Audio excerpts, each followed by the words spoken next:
Hello and welcome. The election's been hailed as a success, even though the votes may not be tallied for days. But what type of government will Iraqis put together, and will it bring the country enough stability for US forces to withdraw? Under the Status of Forces Agreement, the United States must get all of its troops out of Iraq before 2012. To make that possible, President Obama pledged to bring his country's combat troops home by the end of August, leaving behind about 50,000 US forces for peacekeeping operations. With the rapid drawdown about to begin, many analysts are wondering if Iraq will get a government together before the troops leave, or whether US forces will be compelled to stay on in some capacity, and for how long. Critics believe it will be difficult for Iraqis to put aside the sectarian violence that has ripped their society apart since the fall of Saddam Hussein, which leaves little promise of a stable future. On today's show, we ask, following the election, how probable is a full US troop withdrawal, and will it take place in an atmosphere of a stable and thriving Iraq? Remember, you can join our conversation with your questions and comments. Send us an SMS or an email and we'll take your phone calls on the show as well. Joining me now is Dr. Zalmay Khalilzad, the former US ambassador to Iraq from 2005 to 2007. Following his services there in Iraq, Dr. Khalilzad went on to become America's top diplomat at the United Nations, a post he held until 2009. The author of more than 200 books, he taught at Columbia University and later served in the State Department, advising President Reagan's administration on the Iran-Iraq war. And prior to the US invasion of Iraq in 2003, Dr. Khalilzad worked closely with Iraq's expatriate community on plans for the country's future. Ambassador, it's good to have you on the show. Oh, it's great to be with you. Sir, is it going to happen? Are the US troops going to leave on time? When you look at the election, is it going to create the environment that will allow President Obama to meet his pledge? That is, in my view, the likely scenario. Of course, there are some big political issues that have not been resolved. The election was a success, and I'd like to congratulate the Iraqis for once again showing up and voting. It looks like the vote was in the direction of less sectarianism. We don't know all the results, but based on what we know so far, that's what it looks like. And now the challenge is forming a government. The sooner that happens, the better, and that's the key. Now, for President Obama to get the combat troops out as he's promised by August of this year, that means around 13,000 troops leaving every month beginning around mid-May. Right. And taking that into account, I want to put an email we got to you from a viewer by the name of Alfeo Musa, who wrote in saying, "I don't think the withdrawal will continue. Things are different from what Obama expected." Is that the case? Well, I don't know whether that is the case. We have to see if the government is formed in a way that doesn't lead to violence, to increase violence, and if it's formed in a timely manner, that there isn't a vacuum because there is no government for some time and people are focused on their own future rather than dealing with problems, or people use violence as a way to advance their relative weight in the government, then there is no reason why we cannot meet the targets as planned. But I'm sure there are contingency plans in case there are developments that require adjustments in the plan. Now, those adjustments, does that include President Obama having to rename the troops peacekeeping and just keeping a larger number in there? If he has to renegotiate the number of troops he's going to keep in the country, does he have to basically reposition them as peacekeeping troops just to keep a larger presence? No, I don't think that would be needed, but it's possible, and Prime Minister Maliki himself in a recent interview has indicated that if needed, is open to some adjustments, and I'm sure that we too in turn would be open to adjustments. But I think that's a less probable scenario. I mean, we're covering a whole spectrum here. I foresee it as the dominant scenario at this point, based on what we have seen, that the plan will be implemented. I wonder how the Iraqi people might feel with the idea of, you know, a greater troop presence than expected, if that is the case, if those contingency plans come into play. I'll put that in the form of an email to you, actually, if I may, from Shafi Tadis, who wrote in saying the British Foreign Secretary David Miliband said the UK is involved in Iraq for 3 reasons, with one being peace and stability. This means that they will never leave because the insecurity and violence arises from the existence of occupiers on Iraqi soil. Is it a vicious circle that the troops are there to the cause of the violence and therefore they have to stay because of the violence? Well, the Iraqi capability to deal with the sources of violence has increased at the same time as the sources of violence have diminished, the level of violence has diminished. And the plan always has been that as the Iraqis increase their capability, as violence come down, to bring out the coalition and to get Iraq to stand on its own feet. I think we are well on our way in that direction. And if there are adjustments, I think we're talking about temporary adjustment, not permanent adjustment. I think both the United States and the United Kingdom have said that they are not seeking permanent presence. The Iraqis don't want a permanent presence. I think the preference of everyone is for the withdrawal to take place as planned. In this election on Sunday, the supporters of both Nouri al-Maliki and Iyad Allawi came out in force. Right. And it looks like it'll be a very close call. What do you expect to be the outcome? Well, I think it looks like Prime Minister Maliki, based on preliminary results, did well in the south, and Iyad Allawi did well in the Arab part in the north and in the west.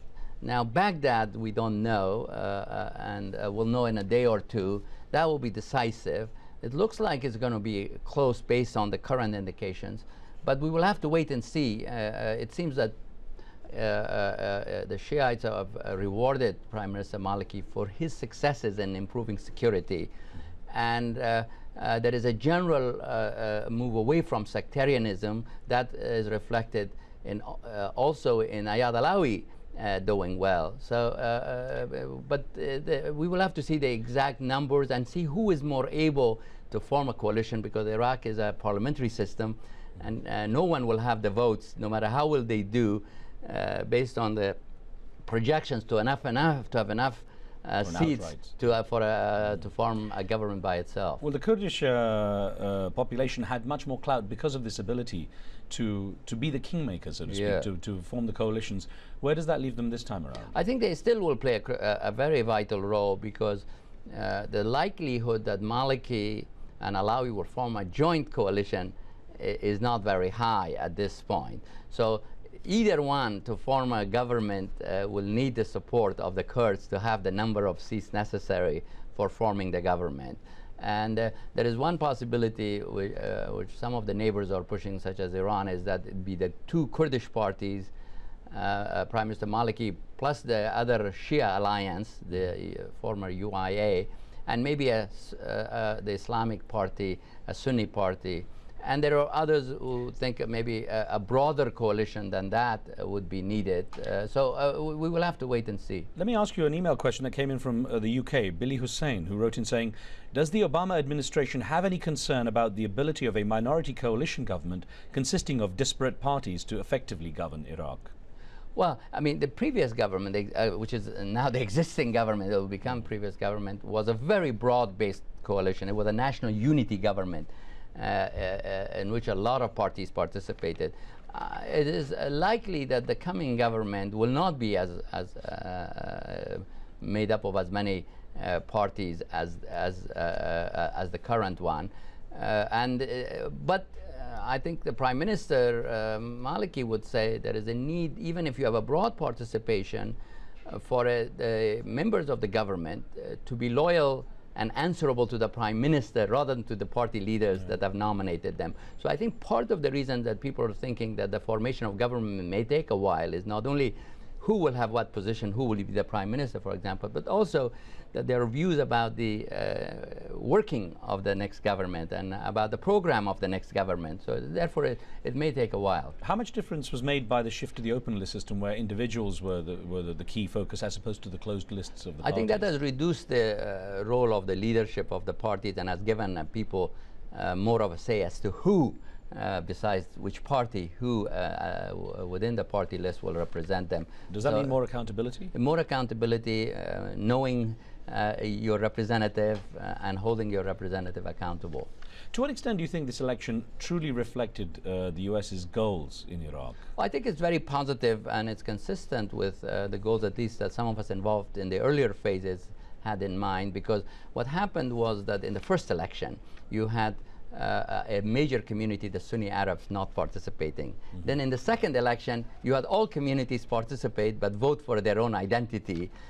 Our hope was that as time goes on, people will move away from ethnic and sectarian identity to issue politics. And I think we see, based, it's early to say, but we see that there has been some move away from sectarianism as reflected in Mr. Alawi and Mr. Maliki doing well. How essential was it for America to have this election take place successfully to get some kind of closure on Iraq? Well, that's very important because it's a stage that Iraq had to go through. It's another milestone in the success of Iraq to build a democracy. Now, having said that, I don't want to overestimate the importance of what has happened, the importance that it is, because there are lots of political issues that remain, that needs to be dealt with. What kind of federalism, the issue of oil and gas and natural resources, issues of Kirkuk, issues of relations with the neighbors. There are a lot of issues that the Iraqis have to deal with, but they must be satisfied that the trajectory is right and progress is being made. What is the impact of the new constitution where there's substantial power given to the president? Of course, it means that Shia, Sunni and Kurd will be lining up to try to get one of their sort of people into that position and have the strongest say in this. What impact is that likely to have on I think the Iraqi system based on the constitution is a parliamentary system. The prime minister is the most powerful. Right. The prime minister is the commander-in-chief of the armed forces. He is the chief executive, but the presidency, as was envisaged during the transition, is going to turn into president. Rather than having a president and two vice presidents, there's going to be only one president. But the position will be largely symbolic, and its relative influence will depend also on who the person is and how able is the person to bring people together in times of crisis, because there will be crises, and in Iraq being able to make decisions. Well, Ambassador, I'm going to take a very short break here. We have more questions for you, more of our discussion when we continue in just a moment. Don't go away.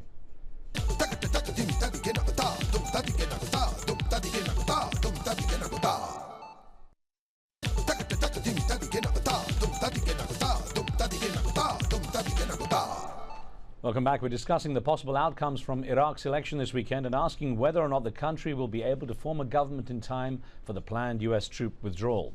With me is the former U.S. ambassador to Iraq, Dr. Zalmay Khalilzad.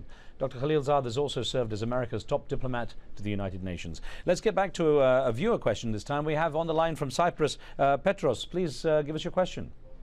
Yes, hi. I would like to ask how strong is the Iraqi constitution, and how it would be able to deal with the future, or withstand a future attack on the government. Okay. And how different is this constitution from the previous one?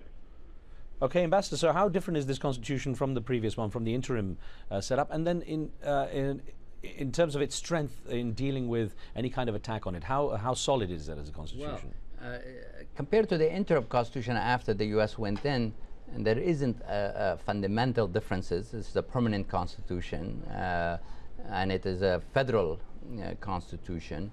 There is a lot of power that has been delegated to the federal units. It's a parliamentary system. It's a system that requires a widespread support on many issues, 2/3 vote of parliament for decisions to be made. And if you compare it to the constitution prior to the U.S. going in, it's a vastly different constitution, because that one was a very centralized constitution with a lot of power concentrated in Baghdad. But it also, with regard to freedoms of press and other things, there are significant differences. How strong are the Iraqis to withstand an external crisis?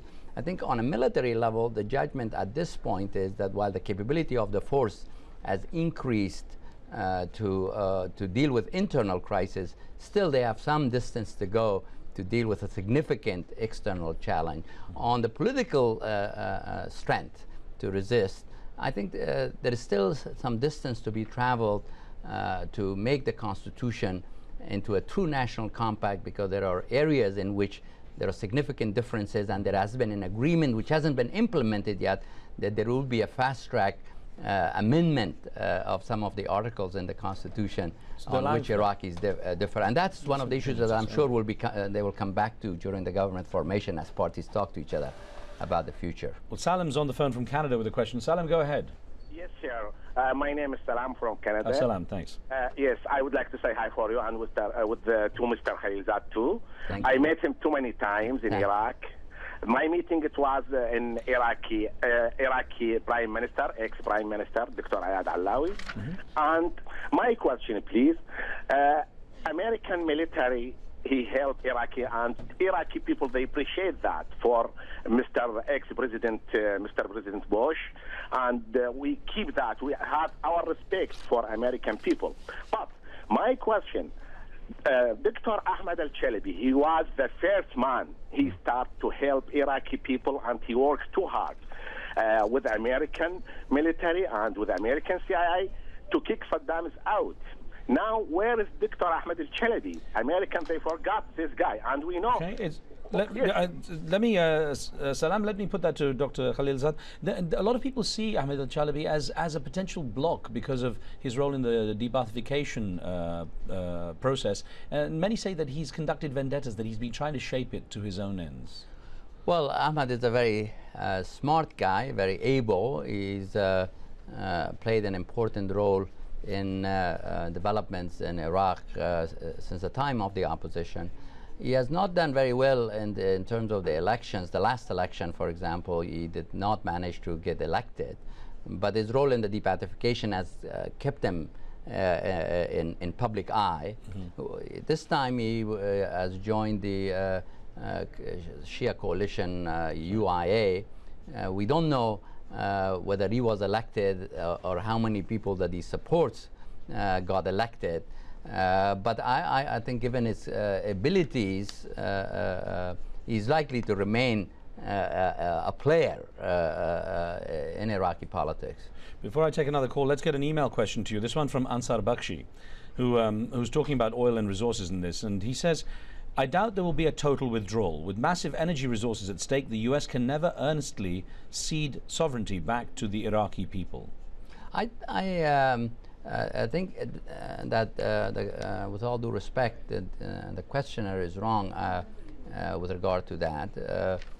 I think if the circumstances, security-wise, do not demand that adjustment be made, I think we will withdraw. That has been a solemn national commitment. And the United States does not stay where it's not wanted. And I think although Iraqis have been divided on that, but the predominance of view has been not to have permanent U.S. presence there militarily. And what we're talking about, and based on the question and answer that you and I had earlier, and I don't want the viewers to misread that, it is an adjustment in the schedule, not to shift to a permanent stay adjustment a few months. And I think the most important issue is success. And therefore there has to be some flexibility. And I think General Odierno himself mentioned that, of course, there are contingency plans, but he doesn't foresee at this point that those plans will be required. Well, let's get a caller in from London. Christian, thanks for your patience. Go ahead. Thank you very much. My question is that to the respondents, do you think that the American, the U.S., has the best interest of Iraqis at heart? Because the history of the U.S. in the region clearly states the opposite. Okay, that's an interesting question. I'll also put it with an SMS text we got from Julian, I think it's in France, saying, do you think Obama wants to leave Iraq for his own popularity in the US, even if Iraq still needs his help? So what is the agenda? But that will be a mistake, in my view. If Iraqis needed US help for a bit longer to be able to stand on their own feet, and because of domestic politics, the president decides to withdraw. I don't anticipate that to happen. I think the president has taken a very responsible position vis-a-vis Iraq. On U.S. policy broadly towards Iraq, I believe that fundamental U.S. interest as an Iraq that's successful, that stands on its own feet, because U.S. power, U.S. blood, U.S. treasure has been expended here in a big way. $1 trillion plus has been spent there. And I believe that that is the strategic objective. And during the 2 years that I was the ambassador there, I worked day and night to bring Iraqis together so that they can come to an agreement for Iraq based on democratic principles, so that we could adjust and leave behind in Iraq that's successful. We thought sometimes similar to what we've done in other parts of the world, where the U.S. has gone in, helped the country for a while, and then has diminished and ultimately withdrawn all its forces, and that's the view with regard to Iraq. But looking at Iraq, you know, based on this idea that there were no weapons of mass destruction, that the war was ill-conceived, perhaps even illegal, some people are investigating that way. The cost, as you said, you know, $1 trillion+, so many deaths on both sides. Are Iraqis really any better off? I mean, was it really worth it all? Oh, I think Iraq as a whole, Iraq as a whole are better off. There is no question about that. If you look to the 4.5 million Kurds, they generally would say they are vastly better off than they were. If you look at the most of the South, I think most people would say they are better off, and some even in other areas. But there are, of course, individual Iraqis, even parts of Iraq, where because of the vast suffering, because of the violence that has taken place, where families have paid a heavy price, whole communities in some parts have paid a heavy price, and it disturbed me a great deal when I was there to see that. But I think the potential that has been unleashed by the changes that have taken place there, and despite the cost, I think as a huge potential promise for all Iraqis. This is a rich country with the potential for everyone to do well if they could come to an agreement with each other and make the right decisions about their future. Well, of course, it's early days. The election has just taken place. We'll wait to see the results. Ambassador, thank you very much for taking the time out and discussing this with us. Well, it's great to be with you. Pleasure, sir. Thank you. Thank you.